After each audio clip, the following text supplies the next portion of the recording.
bengakwazi lokho mina ngamthola enganasisi enganamuntu. Isisu savela ngitshela ukuthi eyami ingane. Okay. Kumuphi unyaka? Kuwona 2012. Kanti usanoguluvo sejele anaye ngoba nginayo wayemvakashela. Angikufihli lokho. Ehamba akasebenzi mina ngiyasebenza. Ukade ingane endlini. Mengibuya akekho uthi uyobona uma wakhe. Kanti uyovula imilenze ejele. Namhlanje sila uzongicela ama love back.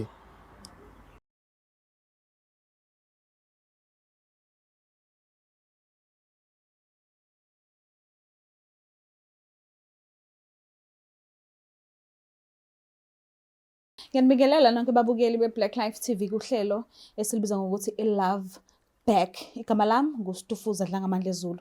Umngwenya Nkomo Savukazi Mvuleni.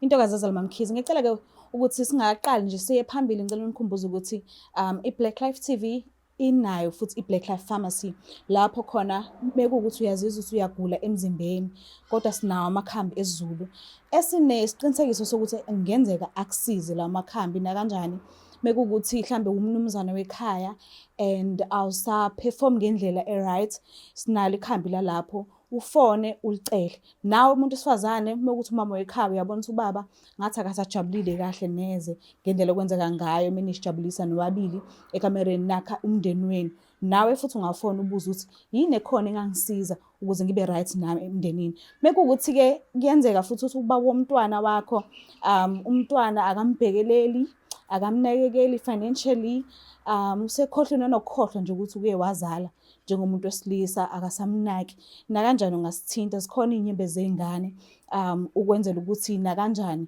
umntwana anakekeleke meke wakhala nje uyothatha inembezi zakhe sikuchazela ukuthi wenza kanjani ukuze ubaba womntwana ehleze ekhumbula ukuthi hayibo ngizele ngubaba nami kufanele nginakekele umntwana wami so maningi nama products emaningi ngize ngiwamention njengamanje mekuthi nawe uyazibona ukuthi uyagula emzimbeni wakho mhlambe washaya umeqo mhlambe khonto yenzakala mhlawumbe bakushaya ngesichitho uzizwe ngazi ukuthi khonto ekuhamba ebusweni kodwa mase uyabheka esibukweni awuyiboni na kanjani akhona ama products ukuthi angakusiza and ungasithola ku 062 219 7748 if kuyenzeka awusitholi kulo number usungamzama u081 363 9875 amakhambi ke esiZulu esithengisa wona kubantu abadinga usizo ngaleso sikhathi mekuthi usekudeni na kanjani singakhona ukuthi sikuposele kodwa ke okwamanje size la usisi ngivakashelile ka Love Back ngesimanga sokuthi ukhona shuthi lo muntu osenhlizweni yakhe asafisa ukuthi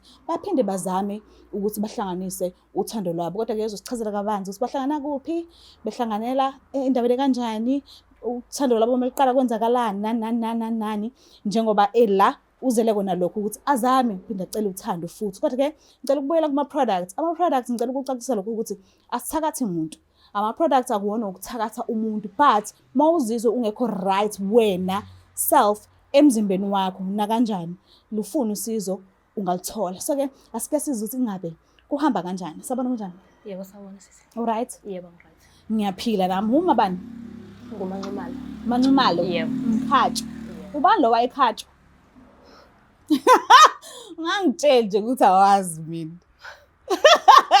okay asiphume lapho kukuphi emakhaya kuseshowe eShowe yebo okay ukhulele eShowe vele yebo alright so njengoba ula eThekwini njengamanje usuke eShowe noma kukhona la uhlala khona kukhona la ngihlala khona uqashile ngiqashile oh okay ngicela sivele nje sihlala phezulu kodaba ungichazele kabanzi ukuthi why ula today kwenzakala ungiqale ekuqaleni ukuthi wena nomuntu wakho nahlangana kuphi nihlangana kumuphi unyaka and kwase kwenzakalani ekuhlanganeni kwenu about two seniqalile relationship okay igama lami mina ngiphumelele ngokancumalo ngizela kusisi ngokuthi ngizocela iLove Back okay kunjabulo unjabulo abayisibonga wakadlamini okay nahlangana nini sahlangana 2012 yebo sesiside isikhathi ndawonye yebo bese nizena abantwana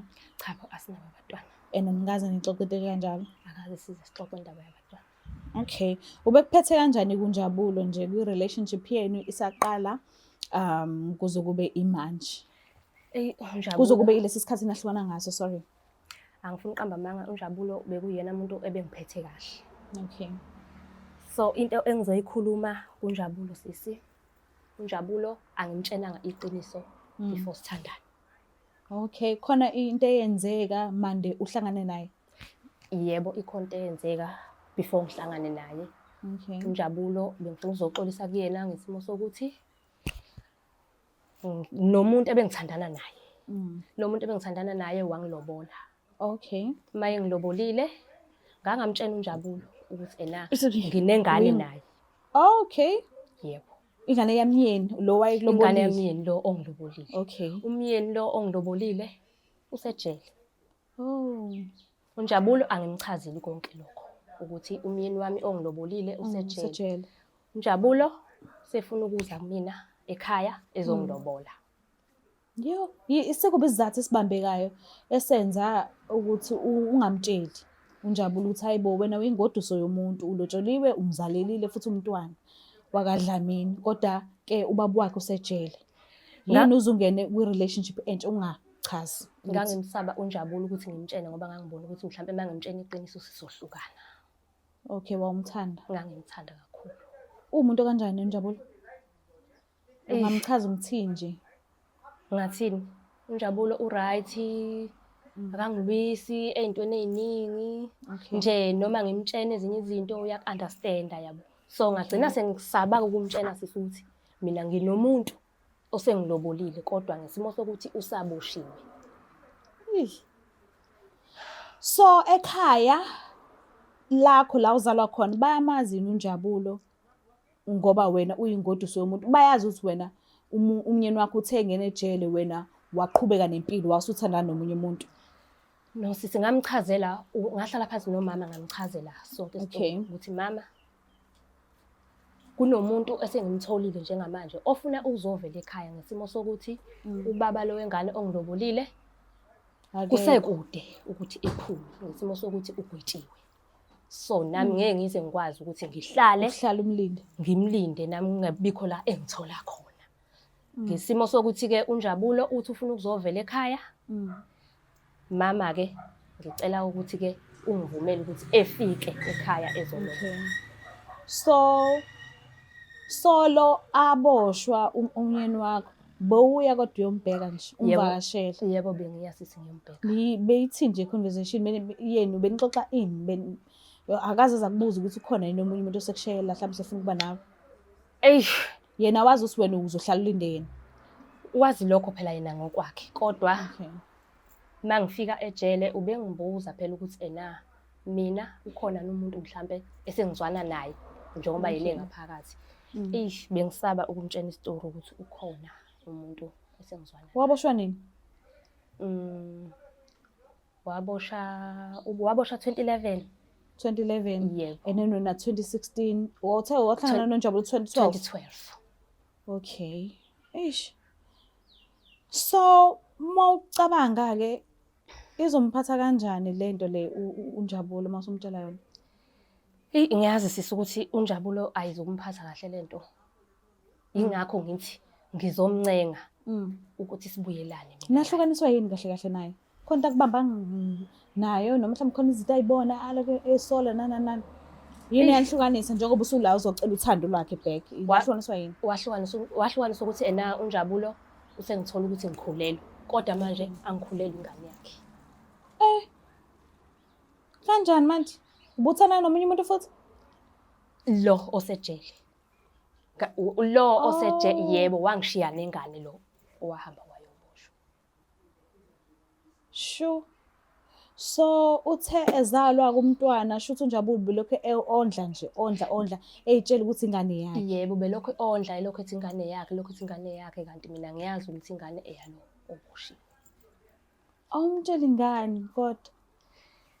Angisaba sisi, angifuni uqamba amanga because ngangazi vele ukuthi uma ngimtshena uningi action angawuthatha kwamina wayengangibulala. Okay. So nahlukana nini noNjabulo? Nje inyanga. Ngoba ngiyacabanga ukuthi mina noNjabulo sihlukana inyanga ngikhulelwe zazu-8. 8. Yebo. Shithi kade nahlukana nalo muntu. Kade sahlukana. Pho yini edala ukuthi ufuna ukubuyela kuyena manje ekubeni ubhuti waboshwa ngo-2011 and wakushiya uthe ukuboshwa ngo-2011 ngisho Yebo. and wakushiya ukhulelwe wena wasuhlangana noNjabulo ngo-2012 Yebo. and nahlukana inyanga zu-8 so sonke lesi sikhathi noma senihlukene belokhu emondla umntwana noma cha Belokhu emondla. sesiside kakhulu isikhathi Sesiside kakhulu. sesiside so izathu ezivalid esifuna ukuthi ubuyele kuyena esokuthi ngoba nakho uyamondla umntwana noma wena uzikhumbulela yena nje ufuna ukuba naye futhi Kukabili sisi. Ukuthi ngoba ngiyamkhumbula ngendlela ebengiphatha ngakhona. okay 2 bengondlela futhi umntwana kodwa ngingamtshena ngeqiniso lokuthi ingane yakhe so ingakho ngithi ngifuna ukuzoxolisa kuyena ngimtshene lonke iqiniso lokuthi ingane akusiyona eyakhe njoba sonke isikhathi belokhu eyondla. Yo. What if yena usenomuntu manje athandana naye and angafuni ukuthi aphazamiseke nje yena because mawuthi 2012 sesizide asikhulu leso sikhathi 2025 manje Yeah. so what if usethola uthando kabusha futhi mhlambe ongenzeka ukuthi usehambe isikhathi eside ethandweni nomuntu oyedwa angafuni nje ukuthi aphazamiseke kuyena Kuyoba kuyena sisi ukuthi uyavumani ukungixolela mina anginankinga maka kuya ngokuthi uyangixolela sisi. Ngizokwamukela lokho ukuthi ukhona umuntu omunye athandana naye. okay then mase nawe ucela uthando ubuwazi noma ezobe ekutshelile ukuthi ukhona omunye umuntu Yebo nami ngingasho ukuthi anginankinga lapho. okay mase uthini-ke ngomnyeni wakho osejele Umyeni wami osejele. awusamthanda Siside kakhulu isikhathi esewahamba. okay So umuntu obese ngene kakhulu enhlizweni yami bese kuyena uNjabulo. okay kulungile ithi ngivele ngimlande-ke uNjabulo ukuze uzokwazi ukukhulumisana naye umbona Yebo. ngiyacela ukuthi silandelene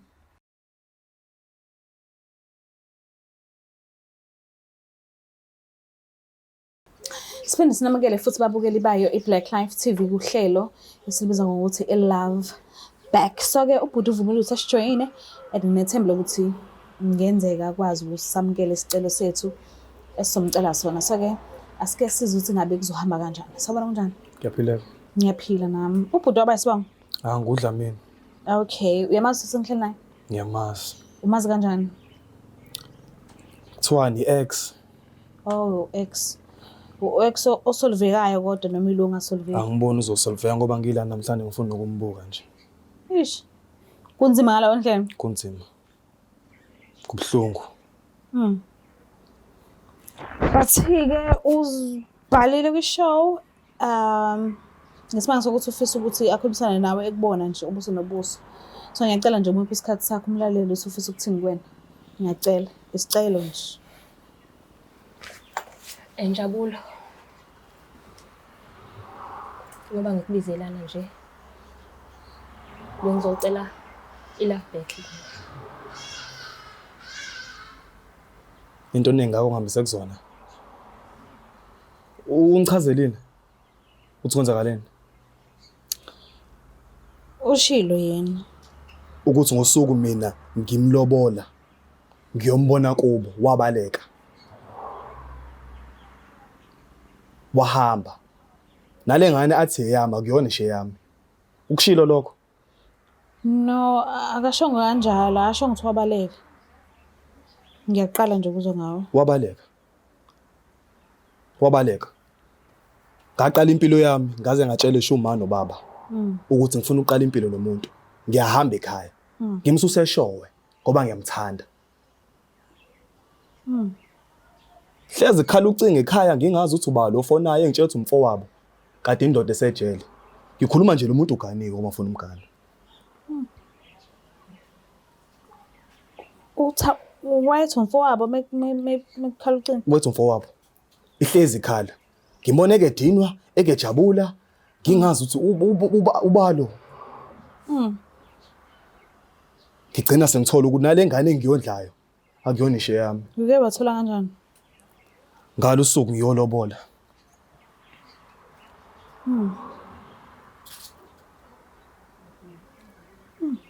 Mina kumina uye wathi umyeni wakho ayemlobelile waboshwa ngo-2011 and nina nahlukana nahlangana nge-2012 2012. and then nahlukana esena 8 months ekhulelwe. Bengakwazi lokho mina. Mina ngamthola enganasisi enganamuntu. Isisu savela ngitshela ukuthi eyami ingane. Okay. Kumuphi unyaka? Kuwona 2012. Kanti usanoguluvo sejele anaye ngoba nginaye wayemvakashela. Angikufihli lokho. Ehamba akasebenzi mina ngiyasebenza. Ukade ingane endlini. Mengibuya akekho uthi uyobona uma wakhe. Kanti uyovula imilenze ejele. Namhlanje sila uzongicela ama life back.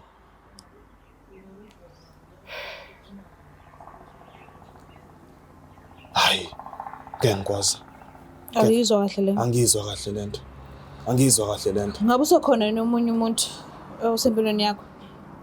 Ukhona yini? Yes, ngiunderstand vele side kakhulu isikhathi ningekho ndawonye kwezothando. Ngakho ngibuza usekhona nomunye. Na ukhona. Ukhona. Okay. Awufisi phinde ube naye futhi. Lo muntu enguyena namhlanje sisi angimdingi. Angimudingi nje lo. Angimdingi lo muntu enguyena namhlanje. Ngiride lapha engikhona. Umuntu engathi uthi sibusise empilweni yami namhlanje uzongixhaphaza kanje. Ngamvezela uma, ubaba. Waziwe ekhaya. Eish. Sisesho wenganalutho. Lo webona ithuba la kumina. Ithuba nje ayilibona kumina. Ithuba nje kuphela. Ngoba phela uboshiwe baba wengane. Wabona uthi hayi nakho lokho kuyimina. Uthi ngihlale nakho vele kuyangithanda. Akunjalo? Ya kunjalo Njabulo. Socela nama life back ke. Uyangizithena ngisho? Yebo ngiyamuzwa. Awucabanga? Akukho engicabanga sisi kuphela into engicabangayo bengicela ukuthi uNjabulo ekehlisa umoya. Noma mhlambe ngiphinde ngicela ukumnikela inye ithuba futhi ukuthi mhlambe ekephinde kecabangisise kahle. Unika mina ithuba lokucabanga. Unika mina ithuba. Cha ngisho Njabulo ukuthi siyaxabana. Manje unika mina ithuba. Bengicela Liphi ithuba? lokuthi uhambe uyocabanga. Mina ngihamba ngovula imilenze lapha ejele. Ngiyakwazi lokho ukuthi ngaba. Manje liphi ithuba?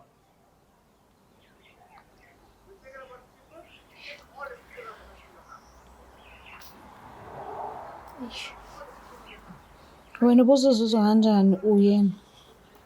Ubuzokwenza njani? Ungaphenduli ngesimanga sokuthi vele uyadinga ukuthi ube naye futhi but awucabange nje ukuthi uzizwa kanjani.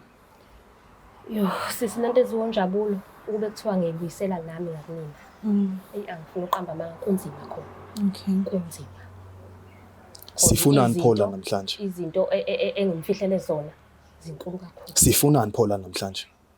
Ingakho bengisho Njabulo. Ubunali ithuba lokutshela iqiniso. Ubunali ithuba lokutshela iqiniso. Sifunani phola namhlanje? Ingakho bengithi ngizokuletha la ukuthi sizokhuluma. Bengifuna mina nawe sizokhuluma. Manje ubudinga abantu. Ingakho bengithi ke ngizocela kuwena ukuthi unginike elinye ithuba lesibili. Ngiyakwazi lokho ukuthi usunomuntu wakho othandanayo kodwa bengicela ukuthi unginike ithuba lesibili ngesimo sokuthi ngiyakuthanda. Hey udlalile ngami. Ngikweseka, ngikuthanda. Yini engiyenzile mina? Uphi lo wrong lo engawenza mina? Ngitshele wena uphi lo wrong lo? Ngoba ingane iya esikoleni iyadla nawe uyadla. Uhleli. Ungenzi lutho. Ngiyafukuza ngiyavuka. Kodwa uvula imilenze.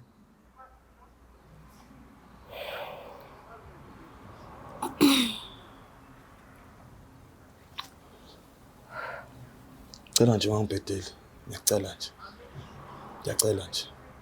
Okay, bhuti ngiyajabula sorry ngiya-understand ukuthi vele inhliziyo iphezulu manje amaphaphu aphezulu uphathekile kabuhlungu ubuzwe ubuhlungu ngiya-understand vele but umbona ezibhalela kwi-show and umbona ezizokuncenga futhi umbone ezinikeza isikhathi sokuthi akhulumisane nawe ezokucela futhi uthando uzizwa kanjani ngalokho? Awucabangi nje ukuthi lo muntu uyimisele ulibonile iphutha lakhe futhi akaphiki lutho uyavuma futhi uyaxolisa kodwa manje uyacela and akasho ukuthi ishintshe umqondo manje cimela ubheke usushintshile umqondo cha ucela nje umnikeze isikhathi futhi aphinde alungise amaphutha akhe ayenze amase niqhubeka nempilo. Sisi lo muntu engahlangana naye 2012 ngamthanda ngisengamgwinya angeke saphindele emuva angikuboni manje ngoba sikhuluma ngothi usabona ithuba yilokho nje kuphela angiboni manje kusayithuba kuyena ithuba nje kuphela akuyikho enye into ithuba awusamthanda hey awusamthanda na balekile kodwa lokho sisuyamuzwa lo muntu utheni kuwena no ngiya-understand ngiyezwa hey but wena awusamthandi na kukhona lokho kodwa nje hey kukhona lokho okuthando nyani le nhlansi lencane nyani yebo ayikho indlela ukuthi singawuphephetha kabili kathathu ngibona ingqondo ayivumi ingqondo ayivumi awudinga isikhathi angidinga isikhathi angikhohliwe okay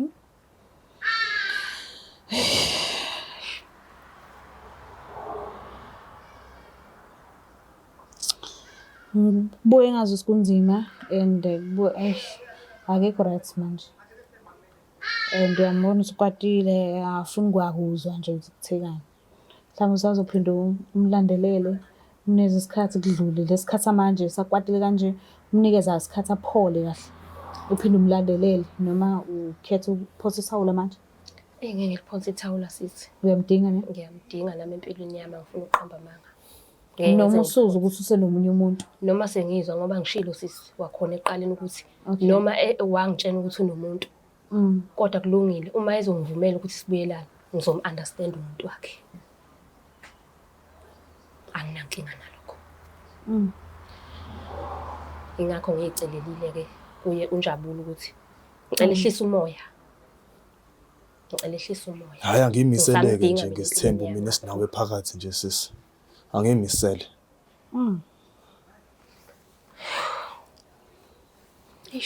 so mekwenzeka umyeni ephuma ejele uzokwenzakalani usazophinde futhi uzama impilo uncenga impilo noNjabulo ngibona sengathi sisi uma ephuma umyeni wami osejele ubaba wengane ubaba wezingane yes ngizophuma kuye okay ngoba vele umuntu bese ngiqhubhe nayo impilo kakhulu inami uNjabulo okay kodwa sisubuza ngemicabangele kanje umuntu ongazoyicabangela yena nengane yakhe naku namhlanje ingane iyathola uthangeni babuwayo ubecabangela ingane yakhe ubecabangela yena hayi ingane mina ngithembe lo muntu futhi ebengithanda ingane ngiyakwazi ukuthi yami bengithanda ingane ngisayithanda futhi akuboshwanga ngani kodwa wena yes nje okay so siphetha ngokuthini into ucu alisahlangani but alihlangani into angahlanganisa ingane kuphela anginankinga noma kuthiwa uyazi ukuthi akuyona wakho but uzombhekelela angifuni nje ukufaka ingane kulento ngoba isiyangazi uyayithanda ngiyayithanda ingane okay so uzizwa kanjani mayithi-ke akanankinga ingane uyayithanda and akafisa ukuthi ingane ifakwe la kunina kungxenye nje indlela eniphathina ngakhona bawuthi ya lokho Njabulo ngizwa kunokungijabulisa ukuthi ingane asingayifaki kodwa-ke isicelo sami ngisacela ukuthi kuyohlala phansi kahle ukuyocabangisisa lento ebengisho kuwena kodwa okungijabulisile kakhulu ukuthi ingane noma wazi ukuthi akusiyona eyakho kodwa ukwazile ukuyamukela noma ngisiyona yakho ungakhohlwa ukuthi angenzeli wena ngenzela yona Jabulo yakhe yasikhashana ngenzeli wena yenza leyo ingane. Ngiyabonga kodwa bhuti ukuthi ufikile noma kuthiwa bungazi ukuthi ubizelwani. Ngiyabonga nje ukuthi unikeze isikhathi sakho ukusihlonipha. Ngibonge futhi nothando othi uyimisele ngokuthi unikeze umntwana noma ngabe kuthiwa unikeze uma wakhe kulungile kodwa ngiyabonga kakhulu. Mbukela lapha ekhaya sikhathi ukuthi sivele sigoqe la uhlelo ngisimanga sokuthi hayi uNkosi yami ahlangane and akunanga lapho and ayikho into ethembisayo. Kodwa ubhuti uthi hayi umntwana yena angeke azamhlanganise kuyona yonke lento bebo bawu2. So ngicela ukuthi ungakhohlwa ukuthi usubscribe, ulike, ushare. Mina ngiyithanda kakhulu. Bye.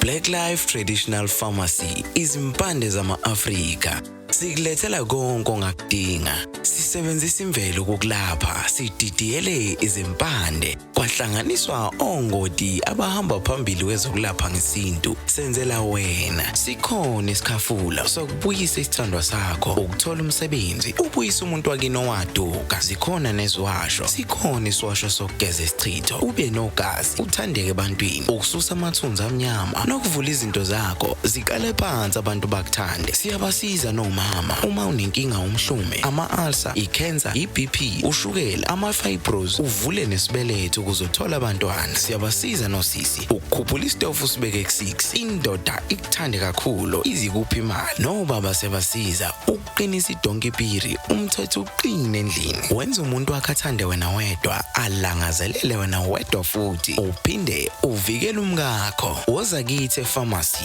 eBlack Life Traditional Pharmacy. Ipharmacy yethu i-141 KE Masinga Road eDurban. Inamba yethu yocingo 062 219 7748. Sithinte njalo ukwazi nokuthola usizo ngespecialist nazo. The Black Life TV.